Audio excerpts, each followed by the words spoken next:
Ang intense ng mga kaganapan ngayon sa abot kamay na pangarap sapagkat masisira ang mga plano ni Moira dahil sa gagawin ng anak niyang si Zoe. Dito nga matapos kausapin ni Doc Robert si Zoe ay bigla itong makokonsensya kaya naman ay patatakasin nito ang kanyang lolo Pepe. Samantala ay mapagtatakpan nga ng bruhang si Moira ang ginawa nila kay Lolo Pepe at mapapalabas nga nilang inosente silang dalawa ng anak niyang si Zoe. Paniwalang paniwala naman si Doc Robert sa mga kasinungalingan ng anak niyang si Zoe samahan pa ng pagdadrama nitong si Moira. Dito nga ay magugulantang sila Giselle at Doc Robert dahil sa mapapanood nila na pagpapahirap ng mga tauhan ni Moira sa ama nilang si Lolo Pepe. Kitang-kita nga nila ang panglulunad sa kanilang ama sa isang drum at kung paano nila pahirapan si Lolo Pepe. Hindi naman makapaniwala si Annalyn sa sinasapit ng kanyang Lolo Pepe kaya naman ay wala itong magagawa kundi ang umiyak sa sobrang awa dito.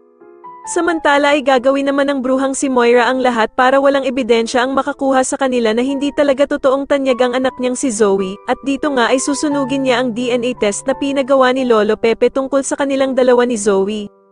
Sa kabilang banda naman matapos ngang mapalo ni Harry ang isang tauhan ni Moira, ay hindi naman ito makakaligtas sa isa pang clown na namasok sa bahay nila Lynette.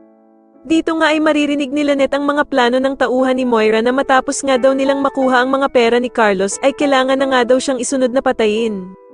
Samantala ay makikipagkita naman itong si Doc Robert kay Bala Hadje upang ibigay ang hinihingi nitong pera kapalit nga daw ng buhay ni Lolo Pepe.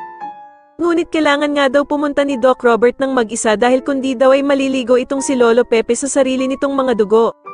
Sa tingin niyo magawa kayang makaligtas ni Harry sa kamay ng mga tauhan ni Moira at magtagumpay kaya si Doc Robert sa pagkuha nito sa kanyang amang si Lolo Pepe, mas lalo na nga talagang nagiging exciting ang mga susunod na kaganapan kaya naman ay mas lalo pa nating abangan ang mas lalong gumigandang abot kamay na pangarap. Maraming salamat po sa inyong panonood at sana po ay ma-subscribe niyo ako. Maraming salamat po.